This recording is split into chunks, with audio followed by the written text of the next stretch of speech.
The fleet moved as one, thousands of ships cutting through the darkness with the precision of a blade honed over generations. Their hulls gleamed with the cold glow of discipline, each vessel an extension of a will forged in conquest. At the center of this formation, aboard the flagship Eternal Spear, Admiral Carwax stood before the observation pane, hands folded neatly behind his back. His eyes were narrow, his posture flawless, his silence heavy with calculation. For a century, his people had prepared for this moment, their destiny sharpened into certainty. Earth would fall, and with it, humanity. The younger officers around him brimmed with anticipation. They whispered of glory, of the songs that would be written when the Terran race was broken beneath their boots. To them, this was no war. It was a ceremony of victory, long delayed. Carwax listened, his expression unreadable, though every jest at humanity's expense left a quiet mark in his mind. He had studied the enemy far longer than these eager cadets. He had reviewed the fragmented archives, wars among their own kind, genocides, empires rising and collapsing in fire. And yet, the narrative presented by the Council was simple. Humans were fractured, distracted, weak. They squabbled like vermin over resources and belief, too busy tearing at one another to present any united defense. Still, a voice in him lingered, unwelcome. It whispered that weakness did not equate to helplessness. He did not voice it. Doubt was not tolerated in the Empire, least of all from its most decorated admiral.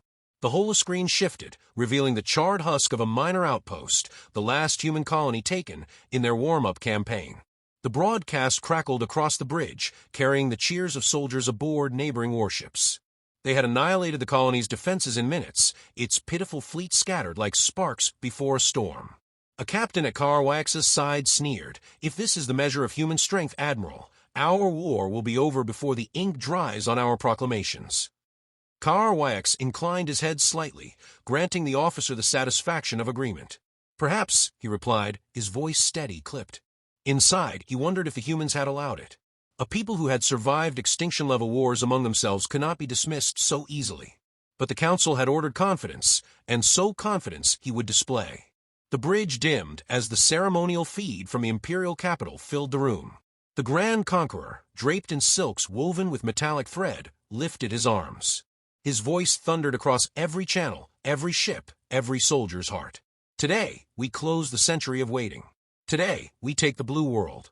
Earth will kneel, and with it, the galaxy will know the permanence of our dominion." The crew erupted in ritual chants. Their fists struck armor in unison, the rhythm of triumph echoing like drums of war. Carwax's lips moved with the words, though the sound was hollow. He wondered, not for the first time, whether this invasion was conquest or a gamble the Empire could not afford to lose. The fleet moved on. Their training drills, perfected over generations, unfurled with flawless execution.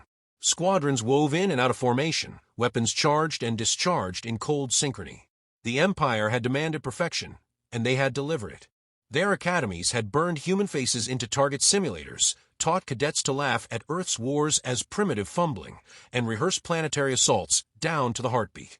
Entire generations had lived and died believing in the inevitability of this moment. On the eve of the final jump, Carwax walked the halls of his flagship. Soldiers stood at attention as he passed, their faces alight with zeal. A young recruit saluted him, eyes burning with conviction. "Admiral, sir. Tomorrow, humanity ends." Carwax paused. The boy could not have seen 20 years yet. His tusks had barely grown, his armor was still stiff from the factory. "Tomorrow," the Admiral said carefully, "humanity begins something. What it is, we will soon discover." He left the recruit frowning in confusion. The order came. The wormhole tore open, space folding like fabric before their engines. One by one, the fleet slipped into the breach, swallowed by light, and emerged at the threshold of the Sol system. Stars burned bright, the planets hanging silent in their eternal orbits. At the heart of it all, Earth spun, blue, green, cloud-wrapped alive. The bridge fell quiet, a reverent hush sweeping over even the most arrogant officers. There it was, the jewel, their promised triumph. "Commence the strike," Carwax commanded.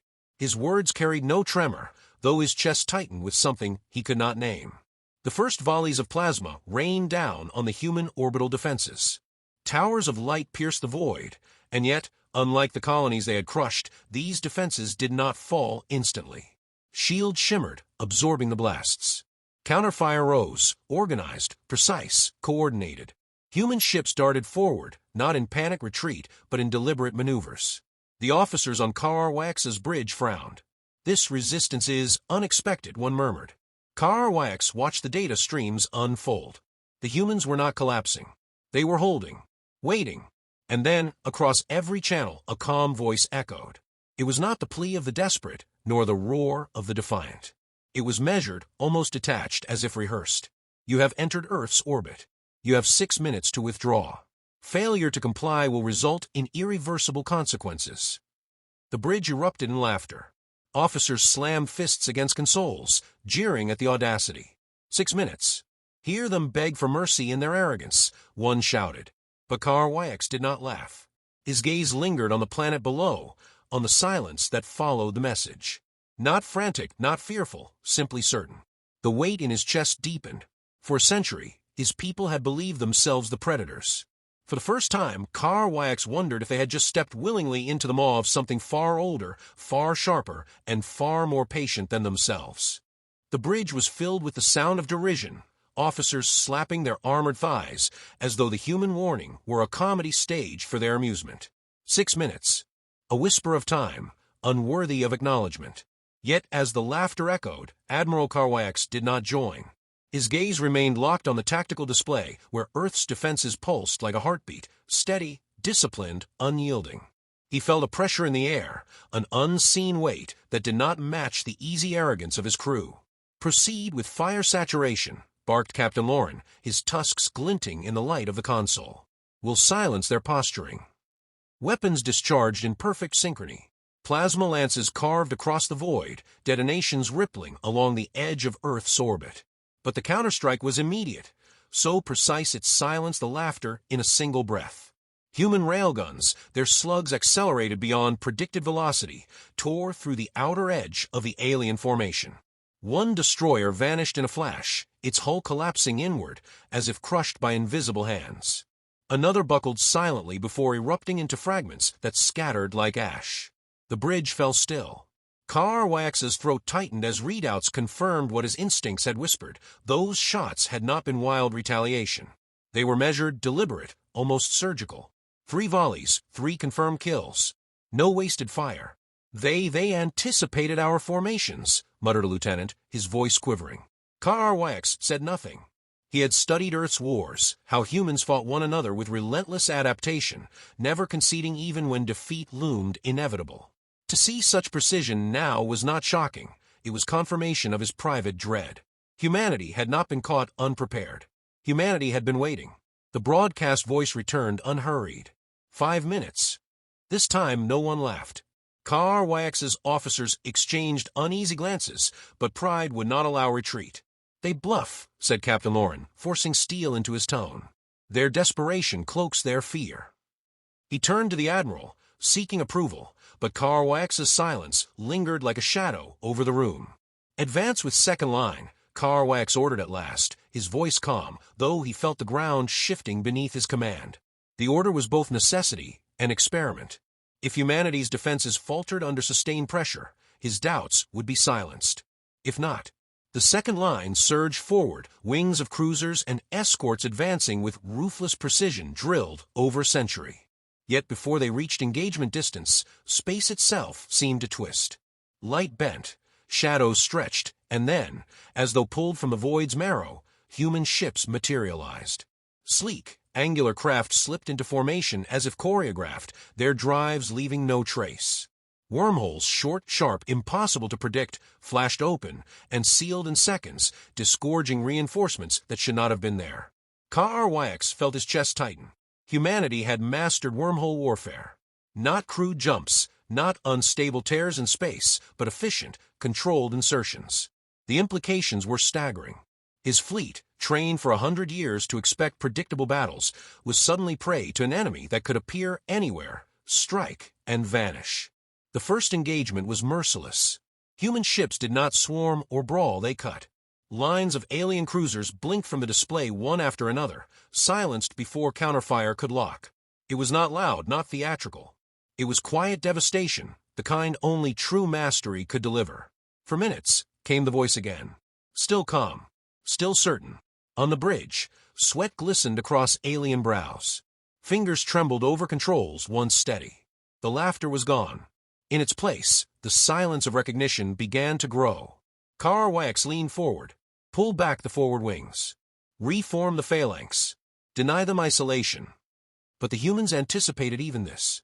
A wormhole tore open behind his rearguard, and an entire squadron of automated drones poured through, each moving with eerie synchronicity. They were not piloted, not alive, yet they fought with the intelligence of predators. Alien frigates collapsed in the onslaught, their hulls carved with precision blasts that bypassed shields. "They are playing with us," whispered a junior officer, horror widening his eyes. HFY did not rebuke him. He felt it too. Humanity was not rushing to victory. They were controlling tempo, shaping perception, breaking spirit before breaking flesh. It was psychological war, crafted with intent. 3 minutes. The words landed like a hammer. They no longer sounded like a warning. They sounded like a countdown to revelation. HFY turned inward, his mind racing. For 100 years his empire had trained with certainty, sculpting generations to believe in inevitable triumph. They had studied simulations, drilled maneuvers, refined weapons to the point of ritual. Yet humanity had chosen patience. They had hidden their strength behind decoy colonies, offered false displays of weakness, baited the empire into complacency. And now, in these final minutes, they unveiled reality. On screen, one of the younger officers clutched his console. "Admiral, permission to withdraw the Vanguard?" "We cannot." No, HFY's voice cut through the rising panic, low and steady. He cannot show collapse, not yet. But he knew already. The war they believed they had prepared for was gone. This was no war. This was demonstration. The broadcast returned. 2 minutes. A hush swept across the bridge, heavy as stone. HFY's eyes met the planet below. Clouds drifted lazily across blue seas, indifferent to the violence in orbit. Humanity waited in silence, as though daring them to ignore the ultimatum. In the quiet, HFY's doubts solidified into conviction. Humanity was not the prey. Humanity was the predator that had allowed itself to be mistaken for prey. And the Empire, in its pride, had stepped into the trap willingly. Still, duty bound him. He straightened his shoulders, issuing orders for a defensive wedge, a last attempt to preserve coherence. Around him, his officers obeyed, but their eyes betrayed the fracture, fear eating away at the certainty drilled into them since birth. "Admiral," Captain Lauren began, his voice brittle, "we still hold superiority in numbers. If we press..." The words died as another wormhole opened, larger than before. From its heart emerged a human capital ship, colossal, its hull unmarked, its weapons silent yet humming with restrained power. It did not fire. It simply hung there, vast and unbothered, as though to say, "You are insects before a storm." 1 minute. HFY felt the truth settle on his chest, heavy as iron.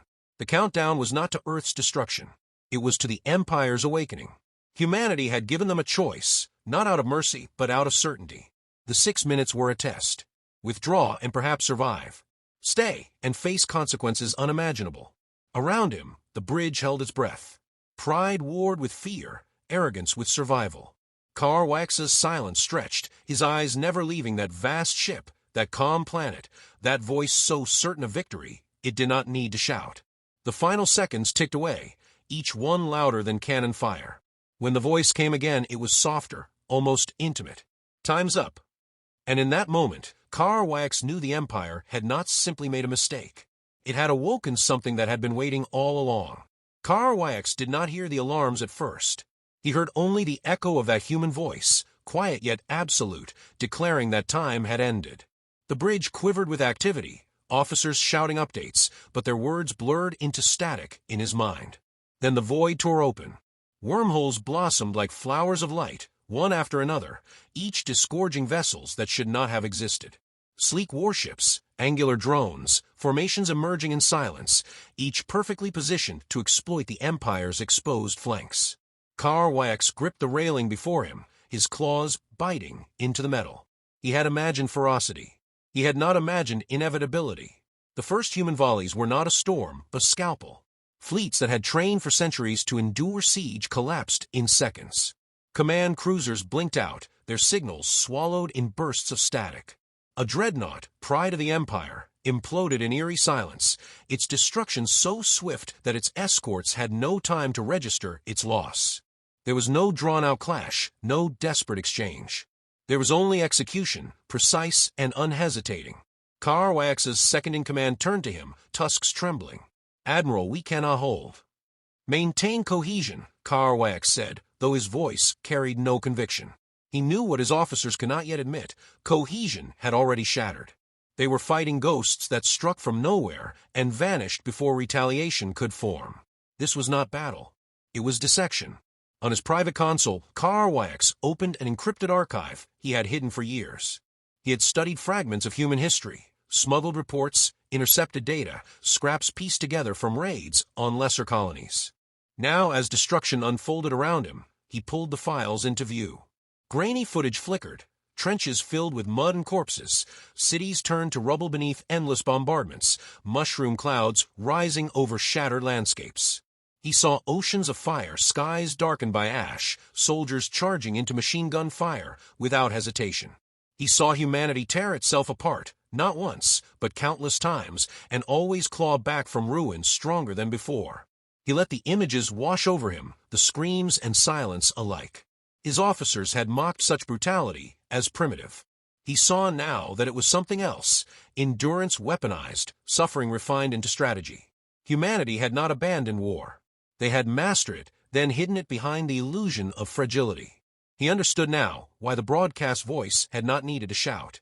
It carried the certainty of a species that had survived its own apocalypse more than once. Carwax whispered, almost without realizing, they perfected it, and then they buried it. An officer heard him, confusion in her eyes. "Admiral." "Nothing," he said too quickly. His jaw tightened.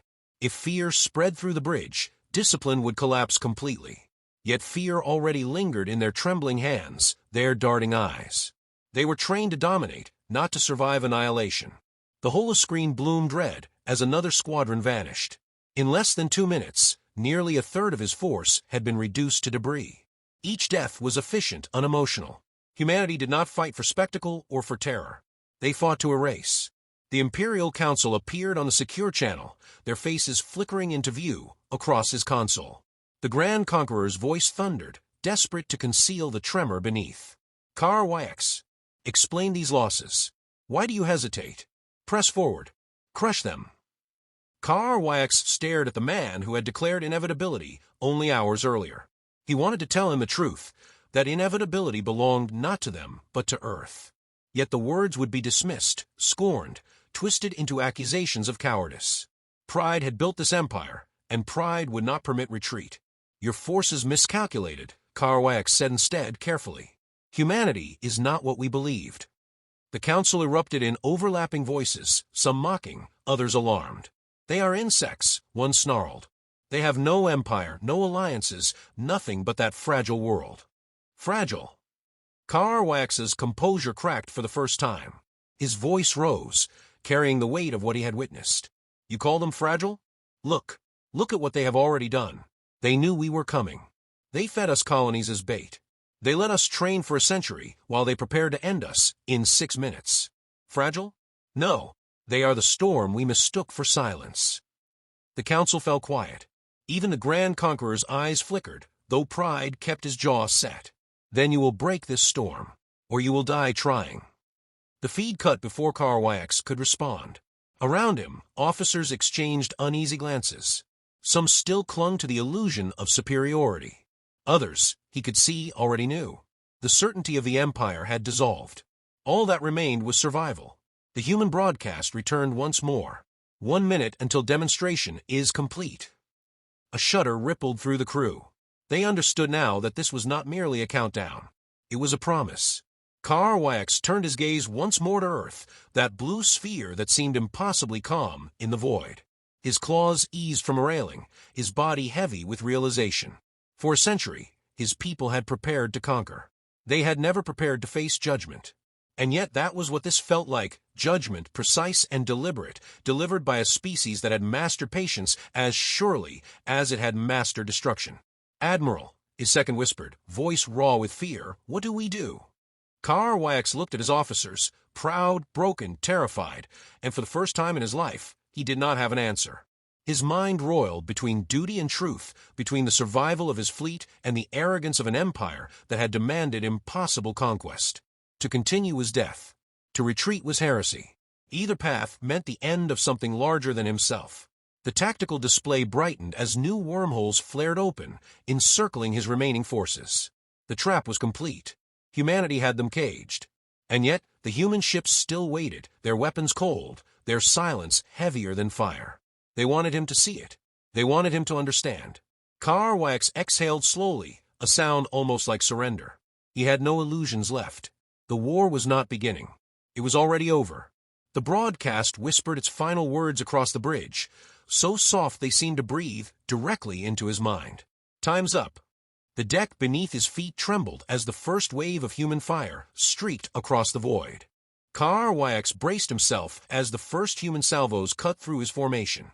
Fire tore across the void with a speed that mocked the Empire's century of training.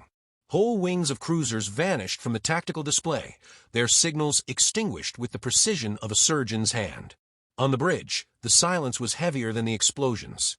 Officers who had once mocked humanity now stared in mute disbelief as the fleet they had called invincible unraveled in less than a heartbeat. He should have been issuing commands, demanding retaliation, but he saw no point. Humanity had turned the battlefield into a stage, and the Empire was no more than an audience. The 6 minutes had ended, and now came the demonstration.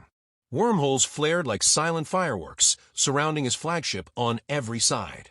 Human warships emerged, sleek giants with hulls unmarred, their weapons still restrained. HFY's breath caught at the sight. They did not move like predators in a frenzy. They moved like executioners, calm, deliberate, certain. The restraint frightened him more than the fire. These were not the desperate acts of a cornered foe. These were the gestures of a power that chose every strike for effect. "Admiral," his second-in-command's voice cracked. We cannot fight this." HFY nodded once. His tusks clenched, his pride torn between duty and clarity. He had sworn his life to the Empire, to its glory, to its conquest. Yet before him was truth, undeniable and merciless. Humanity had chosen this war long before the Empire declared it. They had written every outcome, seeded every failure. The Empire had been an actor reciting lines in a play they did not know existed. He lowered his voice so that only the officer nearest him could hear. "Signal surrender. At least this ship will not add to the wreckage." The words felt foreign in his mouth. No one in his bloodline had spoken them in 1,000 years. But when the signal pulsed outward, the human fleet did not open fire. Instead, one colossal ship drew closer. Its shadow fell across the eternal sphere, dwarfing it, pressing down like the gaze of some ancient judge. A channel opened unbidden. The voice that spoke was the same one that had counted down the minutes. Calm, even, terrifying in its composure. "Admiral HFY, you understand now." He straightened instinctively, though the weight in his chest deepened. "You have made your point." "No," the voice replied, almost gentle. "We have shown you a glimpse. A fraction. The point is not victory. The point is that conquest is no longer yours to choose." The line cut. Human ships held position, encircling but not striking. The decision, HFY realized, had been handed back to him, not to preserve his dignity, but to make him bear the truth of it. He could either order his remaining forces to withdraw, carrying tales of humiliation to the Council, or he could press them forward into extinction. Both choices were defeats measured in different scales. The bridge shuddered again, but this time not from weapons. A wormhole bloomed directly beside his ship, and in its light, HFY felt something he had never felt before. Awe. Not fear, not anger, something colder, heavier. Awe at power, so absolute it had no need for cruelty. Hours later, HFY stood not on his flagship, but within the walls of Earth itself. The humans had not bound him, had not paraded him through the ruins of his fleet. They had escorted him, quietly, firmly, into a chamber of stone and steel where screens lined the walls. Across those screens played images, not of the present battle, but of humanity's past. He watched Stalingrad burn. He watched Hiroshima vanish into blinding light. He watched cities razed, oceans scarred, skies blackened by fire. He saw billions dead, empires erased, and yet always humanity endured. Again and again they crawled from their own ashes, each time more united, more relentless. The pattern was unmistakable. A human officer stood beside him, hands clasped behind his back, his voice steady. "We did not want this war. We have avoided it for generations. But when you came, we chose not to fight you in panic. We chose to wait until you struck Earth itself. That was your mistake. You should never have come here." Carwax tore his gaze from the screens, his throat tight. "Then it is over. My people will scatter. You have broken the Empire." The officer shook his head. "No, we offer you something else. Not annihilation. A role. You will govern what remains of your fleets. You will speak to your council. You will tell them what you saw. If your people resist, we will finish what we started. If they listen, we will coexist." It was not mercy. It was command delivered in softer language. Carwax understood. Humanity had no interest in vengeance. They wanted order, control, and he was the bridge they had chosen to build it with. He thought of his officers, the young recruit who had saluted him before the final jump, eyes blazing with belief that tomorrow humanity would end. That boy's body now floated somewhere in the wreckage of the Empire's pride. For what? For arrogance? For lies whispered by leaders who had never seen the cost of war? "I will serve," Carwax said at last, the words tasting of ash. "Not for the Empire. For survival." The human officer inclined his head, as though the decision had always been inevitable. "Good. Then remember this, Admiral, when you speak to them. Patience is not weakness. Peace is not submission. If the galaxy insists on waking us again, we will not go back to sleep." Carwax turned back to the screens. Images of human history faded into the quiet view of Earth, its seas glimmering under the sun, its clouds drifting in serene patterns. The world did not look like the home of war incarnate, and yet he knew better now. Beneath its blue skin lay a predator that had hidden for centuries, biding its time until arrogance brought prey to its doorstep. He closed his eyes, feeling the weight of the future pressing down. His empire was gone. His people were broken. But something new had been born in the ashes, a galaxy that would forever orbit not around the Empire, but around Earth. In that silence, Carwax understood the final truth. Humanity had not won a war in 6 minutes. They had ended an age,